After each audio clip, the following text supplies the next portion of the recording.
The topic today we are going to discuss is variance and standard deviation. It is the fourth measure of dispersion. Variance is defined as the mean of the squares of the deviations of all the observations from their mean, or the arithmetic mean of the square of the deviations from all the values from their mean. Sum of all the values, ठीक है, और उसका जो square है divide by n क्या होगा, हमारे पास पॉपुलेशन का सिग्मा स्क्वायर होगा. Sigma square is the sign that is used to notate for the population variance. अगर हम इसको सैंपल के लिए कैलकुलेट करने जा रहे हो तो it will be notated as S square is equal to summation Y minus Y bar over small N. Population और सैंपल वेरिएंस में थोड़ा सा फर्क ये ही है कि पॉपुलेशन का वेरिएंस जो है वो हम सिग्मा स्क्वायर से नोटेट करते हैं और जो सैंपल वेरिएंस होता है वो एस स्क्वायर से नोटेट कर होते हैं.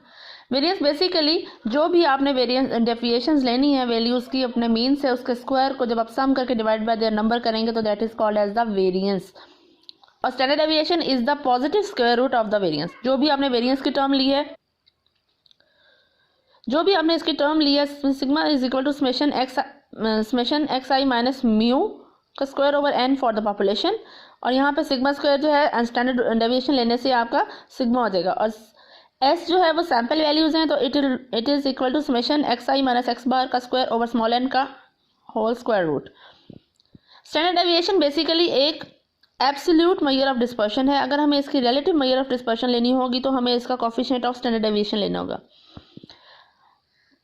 कोफिशिएंट ऑफ स्टैंडर्ड डेविएशन किसके बराबर होता है? It is equal to standard deviation divided by their mean. It is called as coefficient of standard deviation. Standard deviation को मेजर करने के लिए हमारे पास मुख्तलिफ तरीके हैं. एक होता है डायरेक्ट मेथड, एक शॉर्टकट मेथड और एक स्टेप डेविएशन या कोडिंग मेथड. अगर हम बेटे अनग्रुप का केस ले रहे हो तो हमारे पास summation Y minus Y bar का स्क्वायर ओवर एन जो है वो वेरिएंस के बराबर होता है. लेकिन अगर हमें इसको ग्रुप में कन्वर्ट करना हो तो आपको पता है कि ग्रुप में हम क्या करते हैं, इसी वैल्यू के साथ फ्रीक्वेंसी मल्टीप्लाई भी करते हैं. जो भी हमारे पास फ्रीक्वेंसी होती है, ईच क्लास की फ्रीक्वेंसी उसकी हर क्लास के डेविएशन के साथ उसकी क्लास की फ्रीक्वेंसी मल्टीप्लाई होगी. दूसरा एक और मेथड जो इसके लिए यूज होता है वो क्या होता है, summation Y square over N minus summation Y over N का स्क्वायर. ये वाली टर्म किसके बराबर होती है? वाई बार के. तो आप इसको ऐसे भी लिख सकते हैं कि summation Y square over N minus Y bar का स्क्वायर. ग्रुप के केस में यही डायरेक्ट मेथड क्या हो जाएगा, summation F Y square over summation F minus summation F Y over summation F whole square, इसका स्क्वायर. जब आपने इसको स्टैंडर्ड डेविएशन में कन्वर्ट करना है तो आपने इस पूरे फॉर्मूले का अंडर रूट ले लेना है जब आप इसको स्टैंडर्ड डेविएशन में बनाने लगेंगे.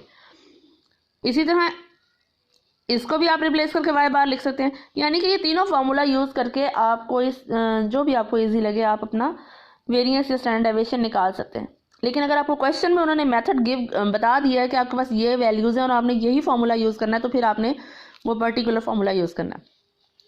सेकेंडली जो एक हमारे पास शॉर्टकट या डेविएशन मेथड है that is equal to summation F D square over summation F minus summation F D over summation F का स्क्वायर. आपको याद होगा डी हम कैसे बनाते हैं, एक्स माइनस ए करके. स्टेप डेविएशन या कोडिंग मेथड के लिए हम डी को भी फर्दर यू में कन्वर्ट कर लेते हैं, डी ओवर एच करके या एक्स माइनस ए ओवर एच करके. तो हमारे पास यू के लिए क्या होता है, summation F U square over summation F minus summation F U over summation F का whole square multiply by H. याद रखिएगा जब आप इसको डिवाइड करेंगे किसी चीज़ से तो आपका एच यहाँ पे एच स्क्वायर मल्टीप्लाई होगा. ठीक है, जब आप इसका अंडर रूट ले लेंगे, इसका स्टैंडर्ड डेविएशन बनाएंगे तो यही फार्मूला आपका फिर एच आपका बाहर आ जाएगा. ठीक है, सिंगल होकर, और इसका आप सारे का स्क्वायर रूट ले लेंगे. एडवांटेजेस या डिसएडवांटेजेस क्या होंगे इसके? एक एडवांटेज तो ये है कि ये रिजिडली डिफाइंड है. Second advantage is it is based on all the observations. Number 3 it is capable of further mathematical treatment. Number 4 it has a great practical utility in sampling and statistical inference. जब हमारे पास advance stages पे हमने sampling करनी है जब या हम statistical inference निकालेंगे तब हमें वेरिएंस चाहिए होता है अपने सैंपल का भी और अपनी पॉपुलेशन के लिए भी. डिसएडवांटेजेस में इसके शामिल हैं कि ये जब एक्सट्रीम वैल्यूज़ आ जाएंगी डाटा में, आपका एक डाटा रन कर रहा है और उसमें एक दो एक्सट्रीम वैल्यूज़ आ गई हैं तो जाहिर है उसका डिस्पर्शन और उसका वेरिएंस बढ़ जाएगा. नंबर 2 पे कि अगर हमें इसका स्क्वायर लेना पड़ता है, process of squaring the deviations increases the work. जैसे जैसे आप डेविएशंस का स्क्वायर लेंगे आपकी वैल्यूज़ का आंसर बड़ा होता जाएगा और आपका काम इंक्रीज हो जाएगा. नेक्स्ट है जी properties of variance. Properties of variance के लिए याद रखिएगा कि वेरिएंस कभी भी कांस्टेंट, जो सीरीज कांस्टेंट होगी उसका वेरिएंस हमेशा 0 होगा.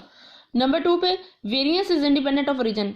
अगर आप वैल्यूज़ में y में या x अगर आपका डाटा है उन वैल्यूज़ में कोई चीज़ प्लस करें या माइनस करें उसके वेरिएंस पे कोई इफेक्ट नहीं पड़ेगा। Variance of a constant term become 0, so it will become, इसको प्रूव करने के लिए ऐसे है कि अगर आप variance of y plus variance of a, जैसे मैंने आपको बताया कि कांस्टेंट टर्म का वेरिएंस जो है आपके पास क्या हो जाएगा उस वक्त 0, तो आपका वेरिएंस ऑफ y के बराबर ही आ जाएगा y प्लस 1 करने से। Variance is affected by the change of scale. अगर आप वेरिएंस में कोई चीज़ मल्टीप्लाई करते हैं या डिवाइड करते हैं तो जो कांस्टेंट टर्म आपने मल्टीप्लाई या डिवाइड किया उसका square into variance of y बन जाएगा। Variance of A Y is equal to A square into variance of Y, A square या 1/a square into variance of y। The variance is non negative. Variance हमेशा 0 से बड़ा ही होगा, 0 से कम नहीं होगा, नेगेटिव पे नहीं जाएगा।